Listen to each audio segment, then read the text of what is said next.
आपने जिस तरीके से महाराष्ट्र के मुख्यमंत्री को खत लिखा था, जब महाराष्ट्र में धार्मिक स्थल बंद थे, आपने कहा था कि आप क्या सेक्युलर हो गए, आपने क्या हिंदुत्ववाद छोड़ दिया है? क्या कोई भी राज्यपाल इस तरीके से राजनीतिक तरीके से खत लिख सकता है? क्या उस पर काफी सवाल उठाए गए? उस पर मैंने पहले बता दिया कि उस पर गृह मंत्री जी का बयान आ गया कि हमको संयम बरतना चाहिए।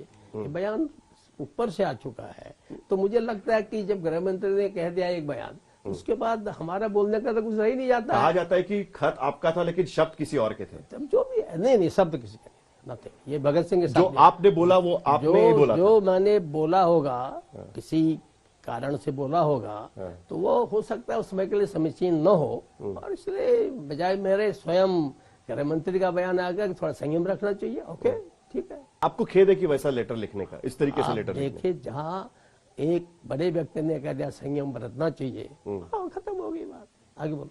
क्या आप किसी ब्रीफ पर काम कर रहे थे? आप पर कोई दबाव था कि मेरे पर बीजेपी, आप इतने सालों से बीजेपी से? साहिल, जो दबाव की तो बात ही मत बोलो। भगत सिंह पर को दबाव होता है क्या? कभी दबाव देखा आपने मेरे ऊपर? कहाँ से दबाव होता है, किसका दबाव होता है? वही, लेकिन आपके संबंध अगर अच्छे होते तो शायद इस तरीके मेरे संबंध तो बहुत अच्छे थे, पर उनके सलाहकार कौन थे? उनके यही विधायक सभा के मुझसे कहते थे आप बचाइए साहब, बचाइए हमको। ये तो उद्धव जी तो सगुनी मामा के चक्कर में फंस गए, पता नहीं कौन था सगुनी मामा उनका। तो आप ये शिवसेना, आपका कहना है कि एकनाथ शिंदे के साथ जो विधायक है वो आपके पास आके, एकनाथ शिंदे के साथ थे, तो आपको आके कहते थे कि उद्धव ठाकरे गलत कर रहे हैं? मुझे जो है तो खुद ही लोग बोलते थे, तो आप समझे कि उद्धव जी का थोड़ा विवेक से काम करते। उनके खुद के विधायक आके आपको बोलते थे, आपका कहना है? बोलते थे ना, उद्धव तो संत आदमी है, उसे कहाँ राजनीति में बेचारा फंस गया। आप जानते हैं कि क्या, किस ढंग से फंस गए? चिट्ठी लिख रहे 5 पेज की, इसलिए बोल रहा हूं मैं आपको, और अंत में लिख रहे कि विदिन 15 days और दे अर्लिएस्ट। अगर आदमी सज्जन नहीं होता, सीधा नहीं होता, राजनेता होता, शरद पवार की जैसे ट्रिक जानता होता, अनुभव होता है, ऐसा लिखता क्या? मेरी मजबूरी होती है, करो मैं 4 लाइन। खुद शरद पवार ने प्रधानमंत्री से आपकी शिकायत की है कि आपका रवैया एज अ राज्यपाल ठीक नहीं। शरद पवार विरोध में है, वो मेरी शिकायत क्या करेंगे? वो हो सकता है कुछ और भी करें, उनका करना क्या होता है? उनकी शिकायत तो वहाँ हाईकोर्ट का जो जजमेंट आया उसको पढ़ा ना, लवासा के बारे में। ठीक है, हमारी शिकायत से क्या करना है? नई सरकार आने के बाद भी आप कंट्रोवर्सी से आपका पल्ला नहीं छूट पाया, क्योंकि वो सबसे कहते हैं ना कि एक काला पीरियड होगा आपके पॉलिटिकल करियर में। छत्रपति शिवाजी महाराज, यहां पर उनकी तस्वीर आज यहां पर ये रखा हुआ है।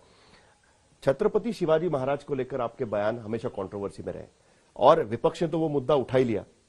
वो बयानों में मैं जाना नहीं चाहता, आपने उस पर जब राज्यपाल थे तब भी आपने उस पर क्लैरिफिकेशन दिया हुआ है, लेकिन एक के बाद एक आपकी जो स्पीच थे, जैसे मुंबई में आपने एक स्पीच दिया था और कहा था कि मुंबई से अगर गुजराती और राजस्थानी समाज के लोग चले जाएंगे तो मुंबई का ये खत्म हो जाएगा, उस पर भी आपने भूमिका रखी थी।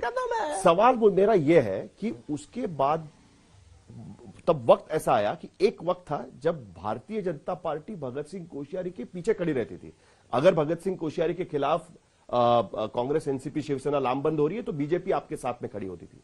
ये वाली कंट्रोवर्सीज में एक के बाद एक बीजेपी के नेताओं का बयान आना शुरू हो गया। आशीष शेलार, मुंबई बीजेपी के अध्यक्ष, उन्होंने कहा कि आपके बयानों से वो इत्तेफाक नहीं रखते। उदयनराजे भोसले, भारतीय जनता पार्टी के सांसद, उन्होंने कहा कि राज्यपाल को यहां से निकाल देना चाहिए। देवेंद्र फडणवीस, उन्होंने कहा कि जो उदयनराजे भोसले उनके मन में जो बात है उनसे हम इत्तेफाक रखते हैं और वो बात हमने दिल्ली पहुंचाई है करके। ऐसा लग रहा था कि अब आपका इस्तेमाल खत्म हो गया, अब बीजेपी आपके वजह से बीजेपी तकलीफ में आ रही है, तो बीजेपी के नेता आपके खिलाफ उन्होंने बात करना शुरू कर दिया। देखिए जी, पहली बात तो यह है कि आपने मेरे एक एक बयान को मैंने सारे महाराष्ट्र के बुजुर्गों से पूछा, देश भर के मेरे IAS IPS आते पढ़े हुए, मैंने पूछा।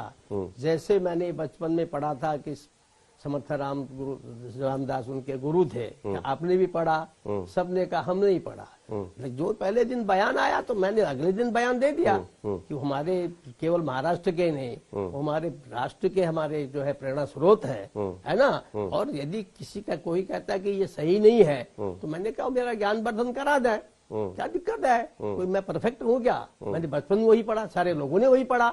अब मान लिया महाराष्ट्र में जाकर के कोई मेरे बयान देने का मुझे पहले बता देते कि साहब वो गुरु नहीं, तो बता देता। अब वो क्या कुछ लोग नहीं मानते हैं, वो नहीं मानते, वेल एंड गुड। मैंने कौन पर उनको थोपा तो नहीं अपनी बात को। मैंने कहा आपने मेरा ज्ञान बढ़ा दिया है, धन्यवाद है। तो इसलिए इस पर तो अपोजिशन है, तो एक दान तो अपोजिशन है, उनसे कुछ बोलना ही बोलना है, ठीक है? और जहां तक आपने कहा कि उसको गुजराती है, और मैंने पहले अपोलोजाइज किया तुरंत ही।